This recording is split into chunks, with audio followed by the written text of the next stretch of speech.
Hello and welcome all of you. मेरे प्यारे बच्चों, आज हम लोग क्लास 12 के सबसे इम्पोर्टेंट और सबसे ज़्यादा स्कोरिंग सेगमेंट की पढ़ाई स्टार्ट कर रहे हैं। मेरा आप लोगों से रिक्वेस्ट होगा, एक एक चीज़ों को अच्छे तरीके से समझना है और जहाँ भी कंफ्यूजन होगी फिर से कमेंट बॉक्स में लिखना है ताकि मैं उससे रिलेटेड वीडियो डाल सकूँ। तो हम लोग क्लास की शुरुआत करते हैं सबसे ज़्यादा स्कोरिंग टॉपिक से, जिस टॉपिक का नाम है पार्टनरशिप। सबसे पहली और इम्पॉर्टेंट बात ये होती है और आपसे पूछा जा सकता है जो पार्टनरशिप से रिलेटेड एक्ट कौन सा है। आपने बताना है इंडियन पार्टनरशिप एक्ट 1930। अगर आपसे कोई भी पूछे या आपके एग्ज़ाम में क्वेश्चन आए जो पार्टनरशिप से रिलेटेड एक्ट कौन सा है, तो आपने बताना है इंडियन पार्टनरशिप एक्ट 1930। उसके बाद हम लोगों को इम्पोर्टेंटली ये समझना है कि आखिर पार्टनरशिप है क्या, यानी कि डिफिनीशन ऑफ पार्टनरशिप। अंडरलाइन करके हमने लिखा है according to section 4 of Indian partnership act 1930, यानी कि पार्टनरशिप का डिफिनीशन इंडियन पार्टनरशिप एक्ट 1932 के किस सेक्शन में दिया हुआ है? सेक्शन 4। क्या डिफिनीशन दिया हुआ है? Partnership is the relation between persons who have agreed to share profit of a business carried by all or any of them acting for it. Partnership is the relation between persons who have agreed to share profit of a business carried by all or any of them acting for it. Definition of partnership के बाद importantly हम लोगों को ये समझना है कि partnership के क्या क्या फीचर्स हैं। फीचर्स में हमने कुछ इम्पॉर्टेंट पॉइंट लिखे हैं जिसको अच्छे तरीके से याद रखें। फीचर्स में हमने 6 पॉइंट लिखे हैं। पहला हमने लिखा है 2 और मोर पर्सन। दूसरा हमने लिखा है एग्रीमेंट। तीसरा हमने लिखा है एग्जिस्टेंस ऑफ बिजनेस। चौथा हमने लिखा है प्रॉफिट मोटिव।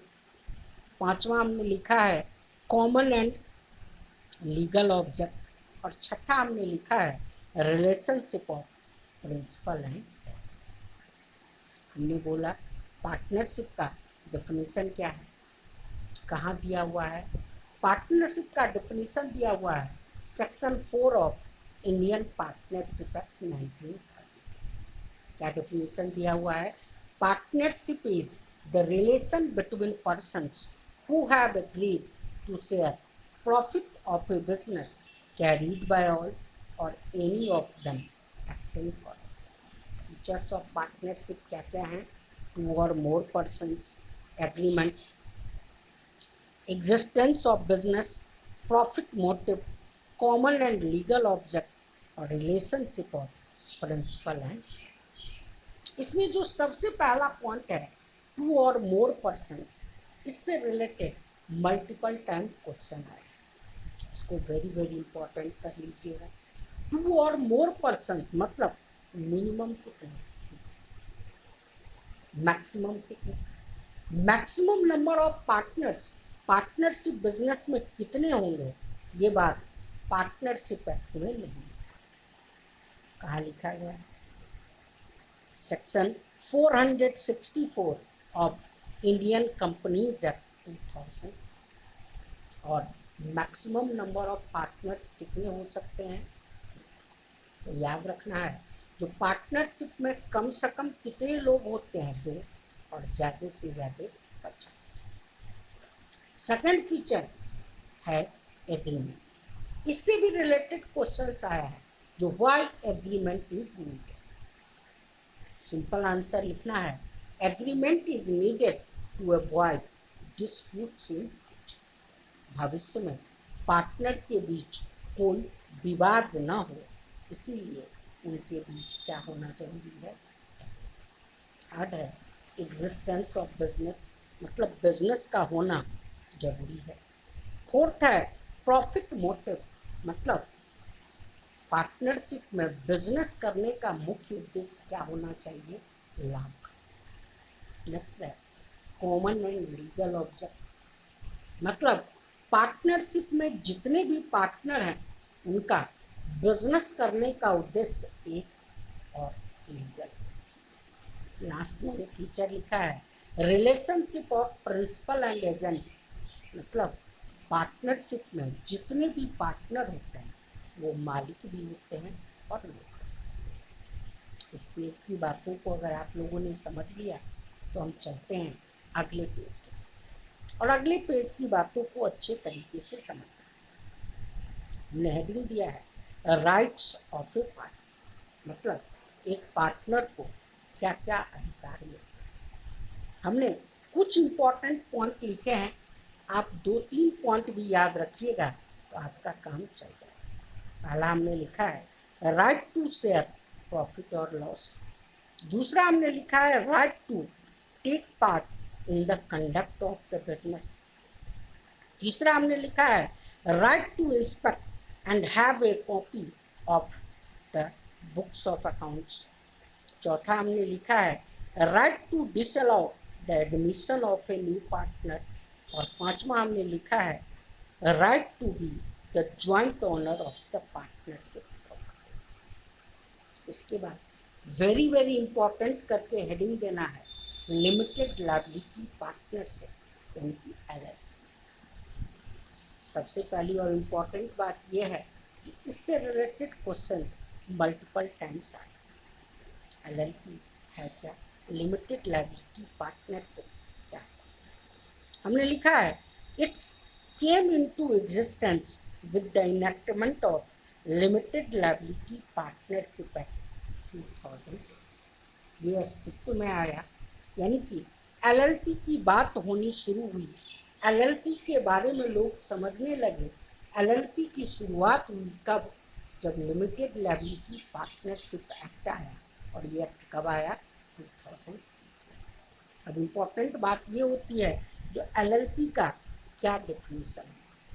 सिंपल और आसान सा डेफिनेशन है, आसानी से याद रह सकता है। मैंने लिखा है limited liability partnership means A partnership formed and registered under this. Limited liability partnership means the partnership formed and registered under this. फिर हमने लिखे हैं एलएलपी के फीचर्स। पहला हमने लिखा है it is a body corporate formed and incorporated under this. Second हमने लिखा है it is a legal entity separate from its partners. Third हमने लिखा है it shall have perpetual succession. Fourth हमने लिखा है it has minimum 2 and maximum unlimited partners. Fifth हमने लिखा है इट्स रजिस्ट्रेशन इज कंपल्सरी, और सिक्स्थ हमने लिखा है इट इज क्रिएटेड बाय। इस पेज में हम लोगों ने ये समझा कि एक पार्टनर को क्या क्या अधिकार मिलते हैं, एलएलपी क्या होता है, एलएलपी के क्या features.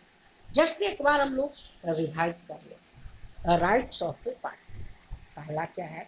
Right to share profit और लॉस, दूसरा right to take part in the conduct of the business, तीसरा right to inspect and have a copy of books of account, चौथा right to disallow the admission of a new partner, और पांचवा right to be the joint owner of the partnership। LLP क्या है? LLP की शुरुआत कब से हुई? जब से लिमिटेड लायबिलिटी पार्टनरशिप एक्ट आया, और ये एक्ट कब आया? 2000। एलएलपी का क्या डेफिनेशन है? Limited liability partnership means A partnership formed and registered under. LLP के क्या क्या फीचर्स हैं? It is a body corporate formed and incorporated under this. It is a legal entity separate from its partners. It shall have perpetual succession. It has minimum 2 and maximum unlimited partners.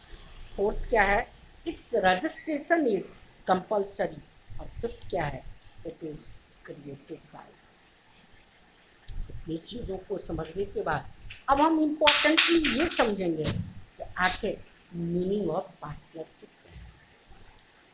इससे पहले मैंने आप लोगों को definition of partnership बताया था और अब मैं मीनिंग ऑफ पार्टनरशिप बताऊँ, लेकिन मेरा ये पर्सनल सजेशन है जो एग्जाम में अगर क्वेश्चन आए व्हाट इज पार्टनरशिप या डिफाइन पार्टनरशिप या explain the meaning of partnership, तो आपने लिखना है डेफिनेशन। लेकिन मीनिंग भी समझ लेते। हमने लिखा है when two or more than two persons join together, when two or more than two persons join together for common and legal object with a view to share profit of a business carried by all or any of them acting. इसके बाद हमने heading दिया है meaning of partner firm and firm. Very very important कर लीजिएगा क्योंकि multiple time ये exam में क्वेश्चन आया है और हो सकता है आपके एग्जाम में भी आए। इन तीनों का मतलब अच्छे तरीके से समझना। हमने लिखा है persons engaged in partnership business individually known as partner, collectively known as firm, and the name of the business are called firm. Persons engaged in partnership business individually known as partner, collectively known as firm, and the name of the business are called firm. अब इसको अलग अलग कैसे लिखें? अगर exam में question आए जो हु इज पार्टनर, लिखना है persons engaged in partnership business individually known as. अगर एग्जाम में क्वेश्चन आए व्हाट इज फर्म, तो लिखना है persons engaged in partnership business collectively known as. अगर एग्जाम में क्वेश्चन आए जो व्हाट इज फर्म नेम, तो लिखना है the name of the partnership business are called.